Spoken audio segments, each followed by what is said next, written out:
Japan में अपनी परंपरा, अपने मूल्य, अपनी जीवन पद्धति, उसके प्रति जो कमिटमेंट है वो बहुत गहरा है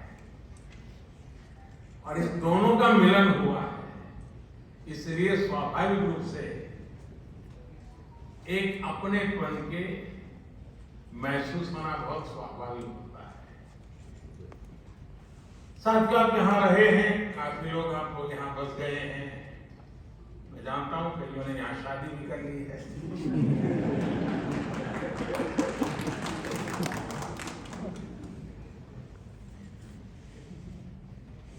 लेकिन ये भी सही है, इतने सालों से यहाँ जुड़ने के बावजूद भी भारत के प्रति आपकी श्रद्धा, भारत के संबंध में जब अच्छी खबरें आती हैं तो आपकी खुशियों का पार नहीं रहता है, होता है ना। और कभी कोई बुरी खबर आ जाए तो सबसे ज्यादा दुखी भी आप ही होते हैं। ये विशेषता है हम लोगों की कि हम कर्म भूमि से तन मन से जुड़ जाते हैं, खप जाते हैं, लेकिन मातृभूमि के जो जड़ों से जुड़ाव है उससे कभी दूरी नहीं बनती। और यही हमारा सबसे बड़ा सामर्थ्य है। साथियों, स्वामी विवेकानंद जी जब अपने ऐतिहासिक संबोधन के लिए शिकागो जा रहे थे तो उससे पहले वो जापान आए थे और जापान ने उनके मन मंदिर में, उनके मन मस्तिष्क पर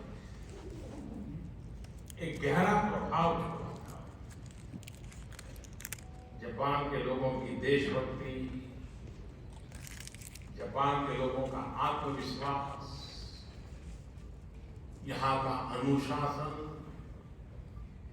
स्वच्छता के लिए जापान के लोगों की जागरूकता, विवेकानंद जी इसकी खुल करके प्रशंसा की थी। गुरुदेव रविंद्रनाथ जी टैगोर ये भी कहते थे,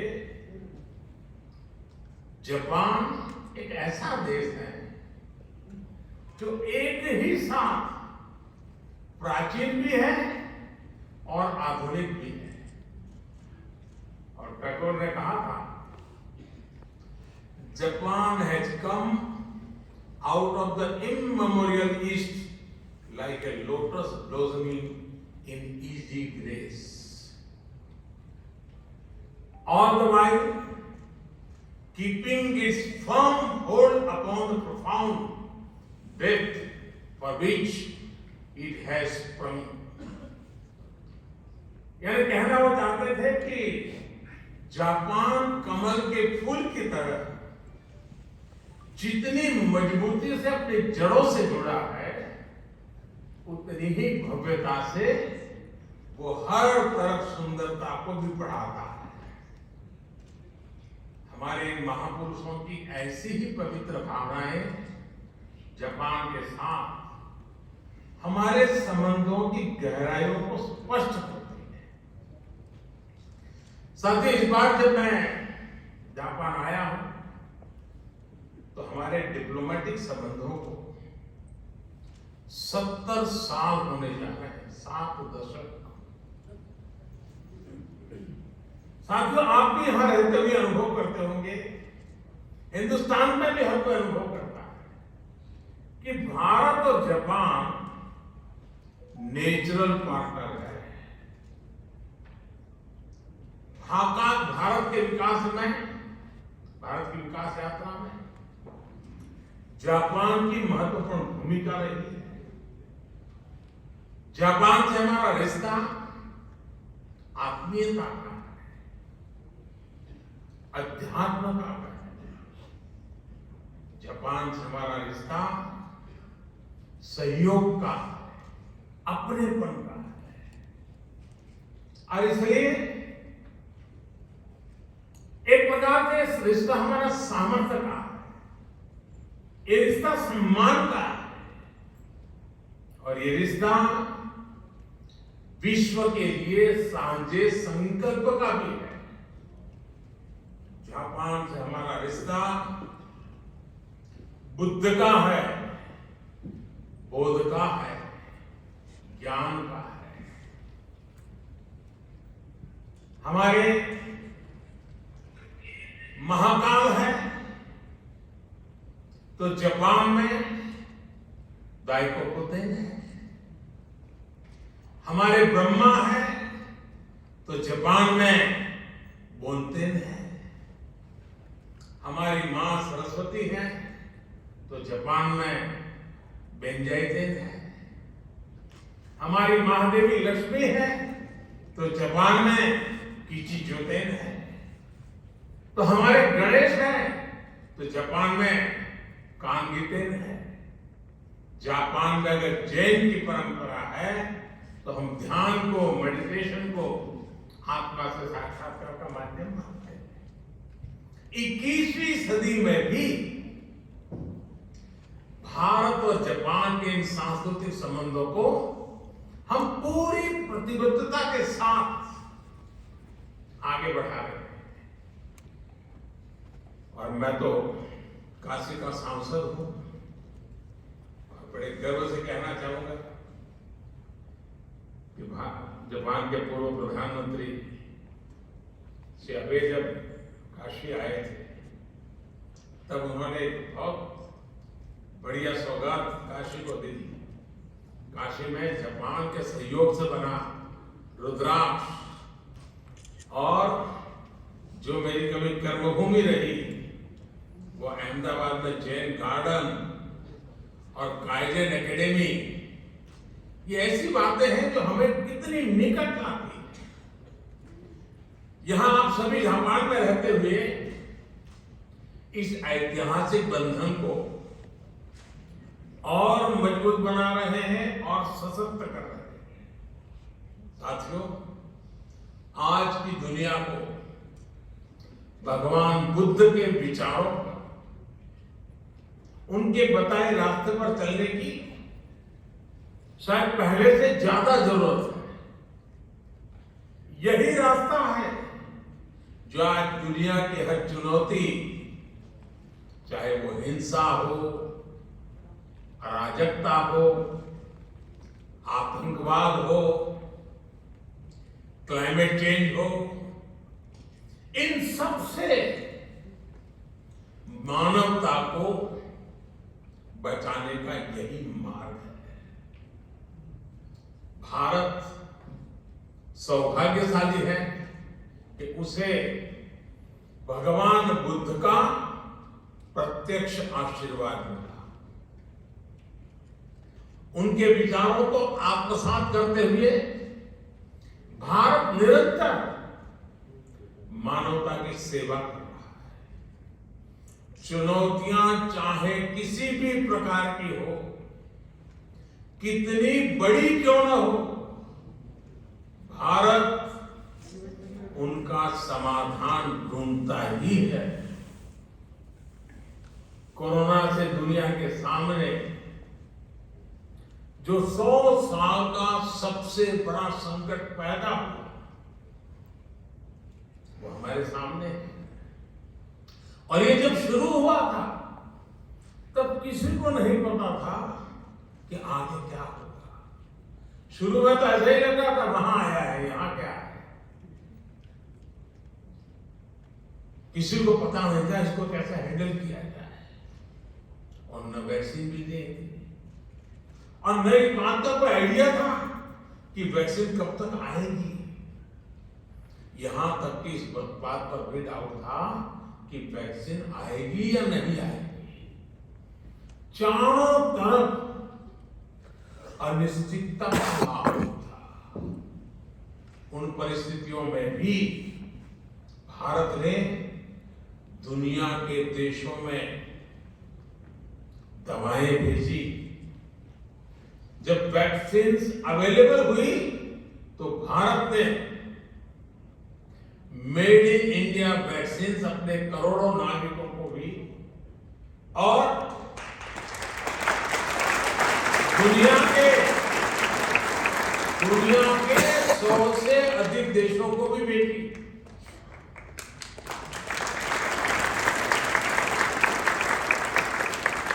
साथियों, अपनी स्वास्थ्य सेवाओं को और बेहतर बनाने के लिए भारत अभूतपूर्व निवेश कर रहा है। दूर सुदूर क्षेत्रों में भी स्वास्थ्य सुविधाएं पहुंचे, इसके लिए देश भर में लाखों नए वेलनेस सेंटर्स बनाए जा रहे हैं। आपको ये जानकर के भी खुशी होगी, शायद आज आपने भी सुना होगा, वर्ल्ड हेल्थ ऑर्गेनाइजेशन WHO ने भारत की आशा बहनों को director generals global health leader award से सम्मानित किया है।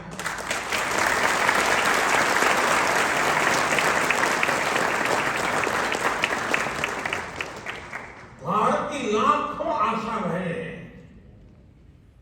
मैटरनल केयर से लेकर के वैक्सीनेशन तक, पोषण से लेकर के स्वच्छता तक देश के स्वास्थ्य अभियान को गति दे रही है। गांव के अंदर मैं आज जापान की धरती से हमारी सभी आशा वर्कर बहनों को हृदय से बहुत बहुत बधाई देता हूं, उनको सैल्यूट करता हूं।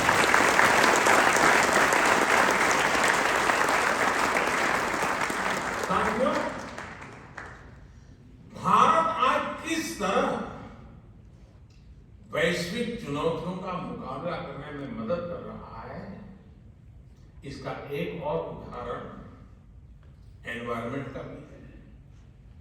अब क्लाइमेट चेंज विश्व के सामने मौजूद एक महत्वपूर्ण संकट बन गया है। हमने भारत में इस चुनौती को देखा भी और उस चुनौती से स्थायी समाधान के लिए रास्ते भी खोजने की दिशा में हम आगे बढ़े। भारत ने 2070 तक नेट जीरो के लिए कमिट किया है।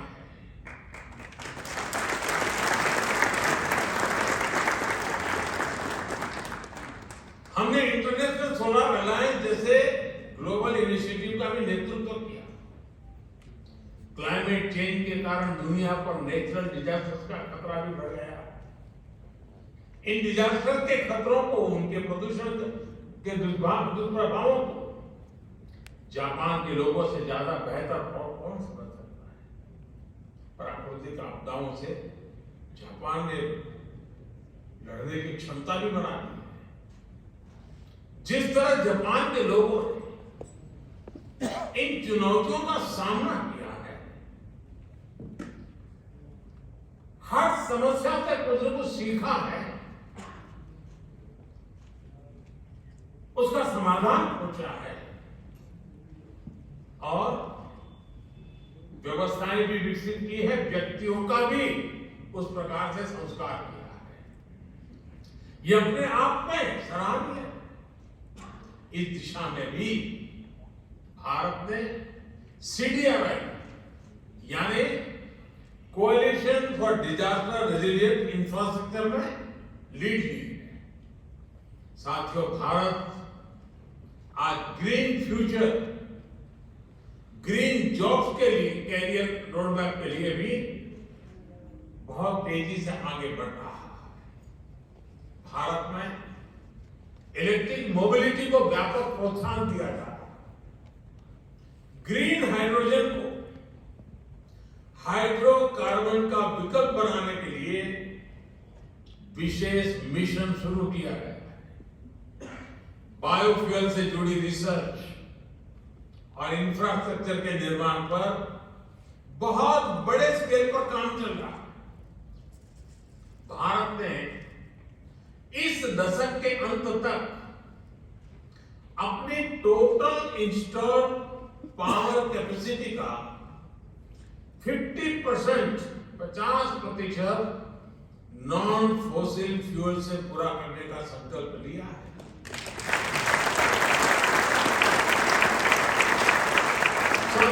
समस्याओं के समाधान को लेकर भारतीयों का जो ये आत्मविश्वास है, ये आत्मविश्वास आज हर क्षेत्र में, हर दिशा में, हर कदम पर दिखाई देता है। ग्लोबल सप्लाई चेन को जिस प्रकार बीते 2 सालों में नुकसान पहुंचा है,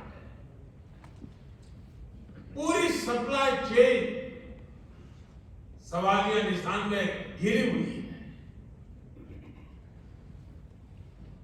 आज सारी दुनिया के लिए यह अपने आप में बहुत बड़ा संकट बना हुआ है। भविष्य में ऐसी स्थिति से बचने के लिए हम आत्मनिर्भरता के संकल्प के साथ आगे बढ़ें।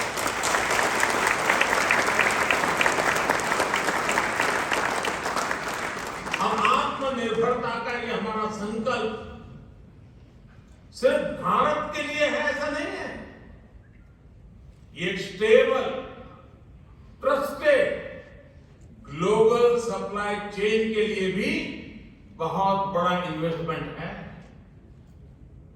आज पूरी दुनिया को यह एहसास हो रहा है जिस स्पीड और स्केल पर भारत काम कर सकता है वो अभूतपूर्व है। दुनिया को आज ये भी दिख रहा है कि जिस स्केल पर भारत अपनी इंफ्रास्ट्रक्चर और इंस्टीट्यूशनल कैपेसिटी बिल्डिंग उस पर जो जोर दे रहा है यह भी अभूतपूर्व है। मुझे खुशी है कि हमारी इस कैपेसिटी के निर्माण में जापान एक अहम भागीदार है। Mumbai Ahmedabad high speed rail हो, दिल्ली मुंबई इंडस्ट्रियल कॉरिडोर हो, डेडिकेटेड फ्रेट कॉरिडोर हो, ये भारत जापान के सहयोग के बहुत बड़े उदाहरण हैं। साथियों, भारत में हो रहे बदलावों में एक और खास बात है। हमने भारत में एक स्ट्रांग और रेजिलिएंट रिस्पॉन्सिबल डेमोक्रेसी की पहचान बनाई है। उसको बीते 8 सालों में हमने लोगों के जीवन में सकारात्मक बदलाव का माध्यम बनाया है।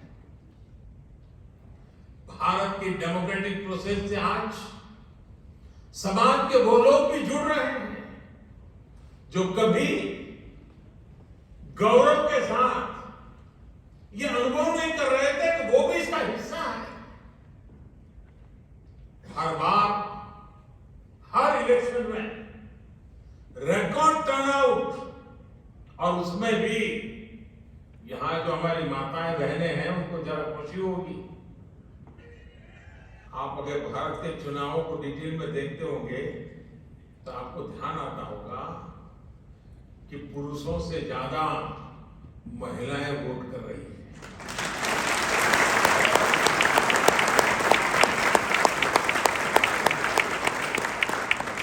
ये इस बात का प्रमाण है कि भारत में डेमोक्रेसी सामान्य से सामान्य नागरिकों के हकों के प्रति कितनी सजग है, कितनी समर्पित है और हर नागरिक को कितना सामर्थ्यवान बनाती है।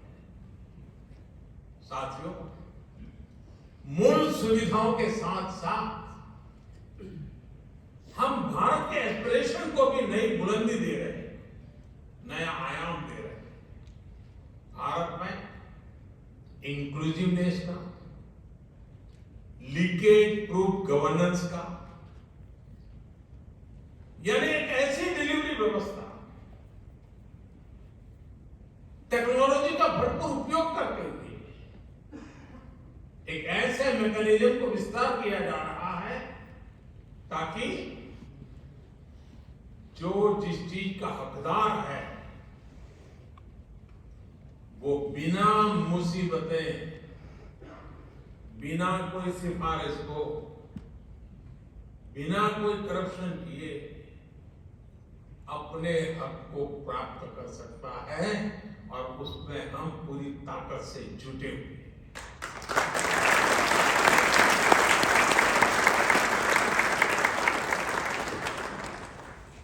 और टेक्नोलॉजी के इस उपयोग ने,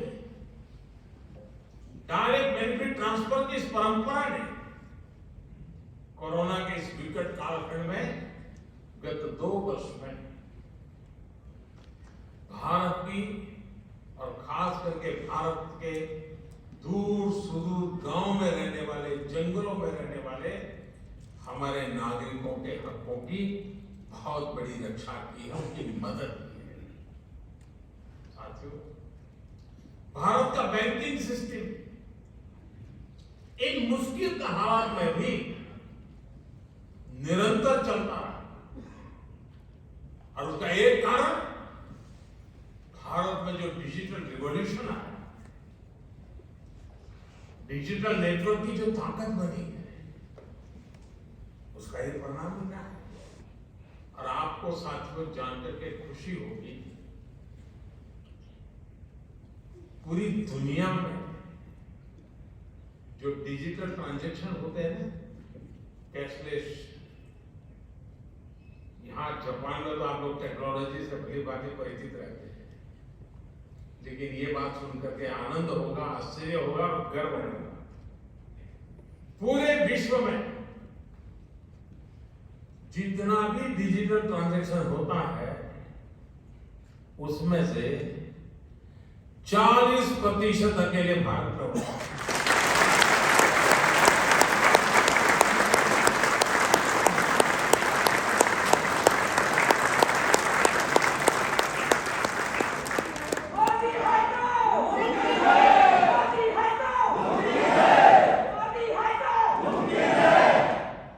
कोरोना के शुरुआती दिनों में जब सब बंद था, उस संकट के कालखंड में भी भारत सरकार एक क्लिक बटन दबा करके एक साथ करोड़ों भारतीयों तक आसानी से उनके लिए जो मदद पहुंचानी है पहुंचा पाती।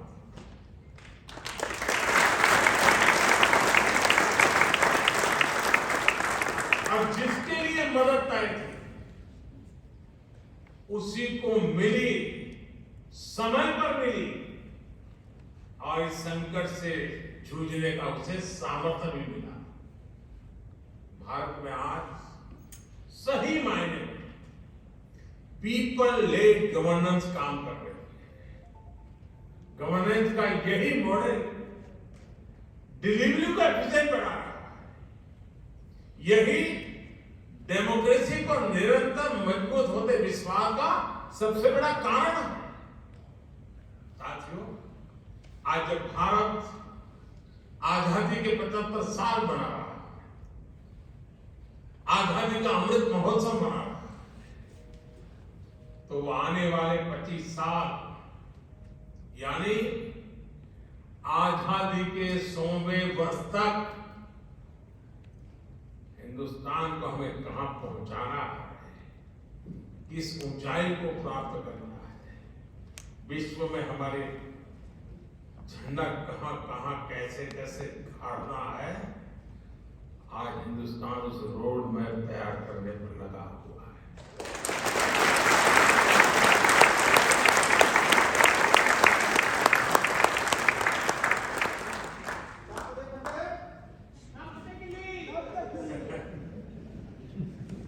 आजादी का ये अमृतकाल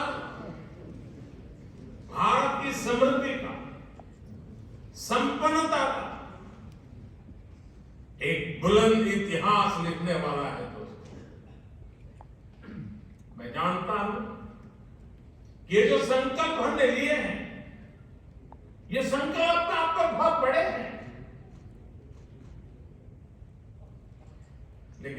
साथियों, मेरा जो लालन पालन हुआ है, मुझे जो संस्कार मिले, जिन जिन लोगों ने मुझे गढ़ा है, उसके कारण मेरी भी एक आदत बन गई है। मुझे मक्खन पर लकीर करने में मजा नहीं आता है, मैं पत्थर पर लकीर करता हूं।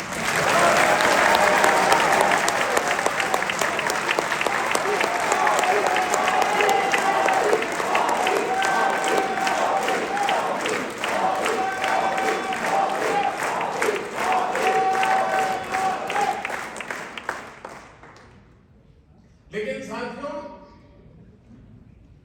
सवाल मोदी का नहीं है। आज हिंदुस्तान से 130 करोड़ लोग, और मैं जापान में बैठे हुए लोगों की भी आंखों में वही देख रहा हूं, आत्मविश्वास। 130 करोड़ देशवासियों का आत्मविश्वास, 130 करोड़ संकल्प, 130 करोड़ सपने, और 130 करोड़ सपनों को पूर्ण करने का विराट सामर्थ्य परिणाम निश्चित लेके रहेगा। दोस्तों, हमारे सपनों का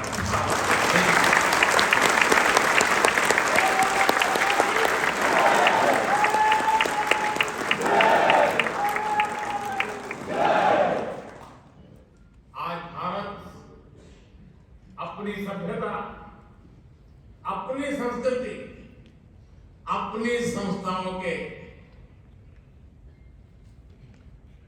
अपने खोए हुए विश्वास को फिर से हासिल कर रहा है। दुनिया भर में कोई भी भारतीय आज सीना तान करके, आंख में आंख मिला करके हिंदुस्तान की बात बड़े गर्व से कर रहा है। ये परिवर्तन है।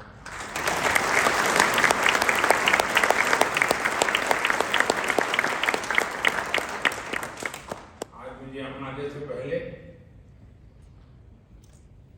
भारत की महानताओं से प्रभावित कुछ लोग जो अपना जीवन खपा रहे, ऐसे लोगों के दर्शन करने का मुझे मौका मिला,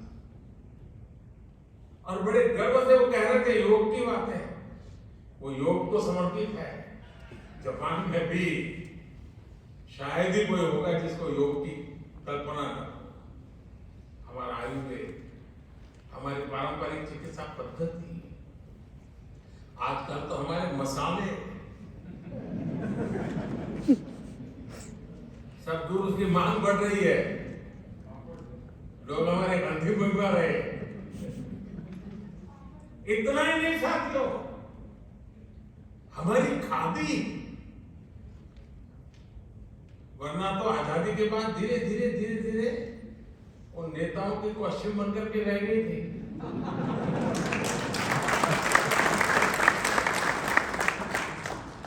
आज उसका आज पुनर्जीवन हो गया है। खादी ग्लोबल बन रही है। यही तो भारत की बदलती हुई तस्वीर है दोस्तों। आज का भारत अपने अतीत को लेकर जितना गौरवान्वित है, उतना ही tech led, science led, innovation led, talent led future को लेकर भी आशावान है। जापान से प्रभावित होकर स्वामी विवेकानंद ने एक बार कहा कि हम भारतीय नौजवानों को अपने जीवन में कम से कम एक बार जापान की यात्रा जरूर करनी चाहिए।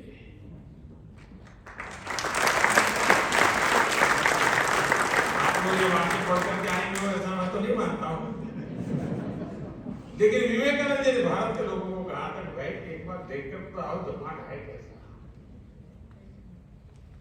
साथियों, उस जमाने में स्वामी विवेकानंद जी ने जो कहा, आज के युग के अनुरूप उसी बात को, उसी सद्भावना को आगे बढ़ाते हुए मैं कहना चाहूंगा कि जापान का युवा अपने जीवन में कम से कम एक बार भारत की यात्रा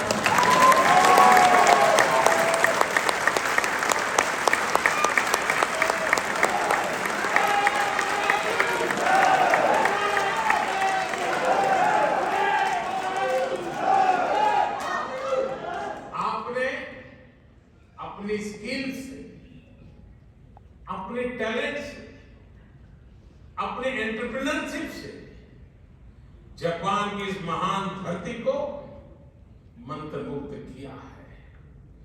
भारतीयता के रंगों से, भारत की संभावनाओं से भी आपको जापान को लगातार परिचित कराना है। आस्था हो या एडवेंचर, जापान के लिए तो भारत एक स्वाभाविक टूरिस्ट डेस्टिनेशन है। और इसलिए भारत चलो, भारत देखो, भारत से जुड़ो, इस संकल्प से जापान के हर मेरे भारतीय से मैं आग्रह करूंगा वो उससे जुड़े। मुझे विश्वास है कि आपके सार्थक प्रयासों से भारत जापान की दोस्ती को नई बुलंदी मिलेगी। इस अद्भुत स्वागत के लिए, और मैं देख रहा था, अंदर आ रहा था, चारों तरफ जोश, नारे, उत्साह, और जितना भारत को आप अपने में जीने की कोशिश करते दिख रहे हो, ये सचमुच में दिल को छूने वाला है।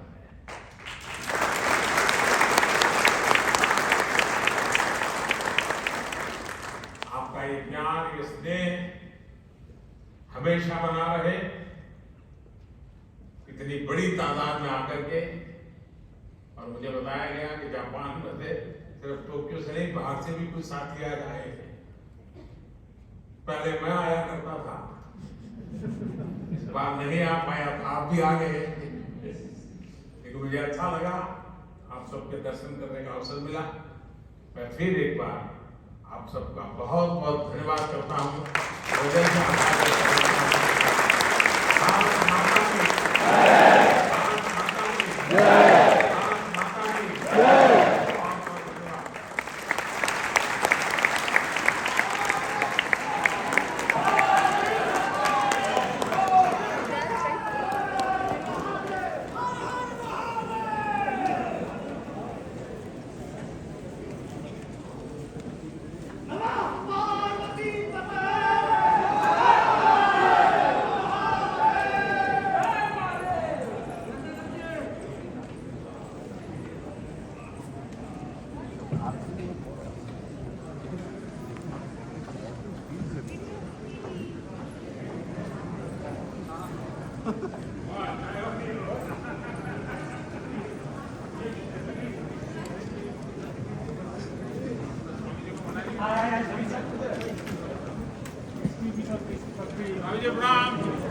आपको देखा तो मैंने कब बुला लो भाई। आप तो जगह दीजिए और इधर जगह दीजिए।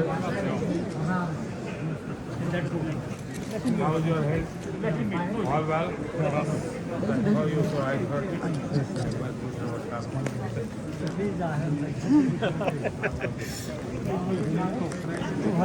wow. ऐसा भी नहीं है। जो फोटो ले लिए वो पीछे आ जाइए, जो फोटो ले लिए वो पीछे आ जाइए। ले लिए वो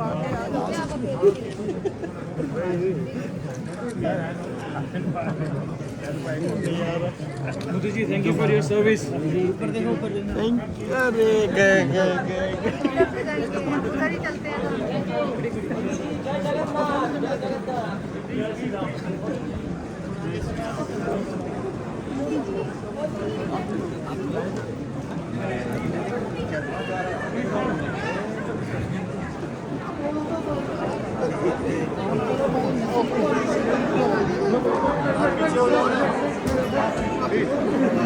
साइड साइड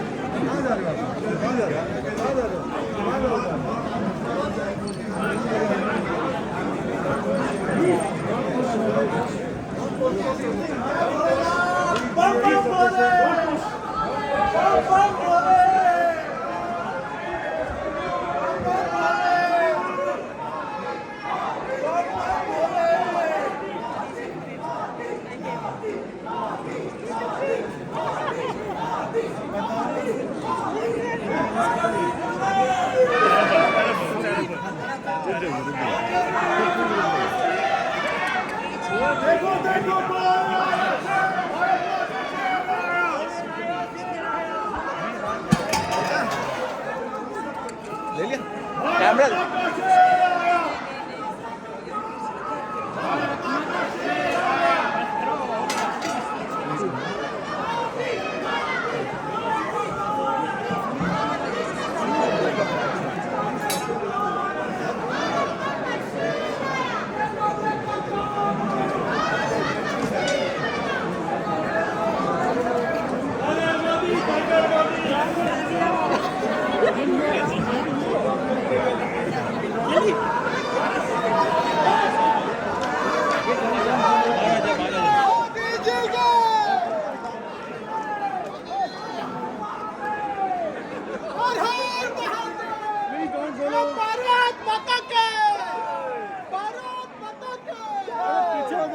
माता के भारत माता के मोदी जी जय मोदी जी जय मोदी जी जय रुक जाओ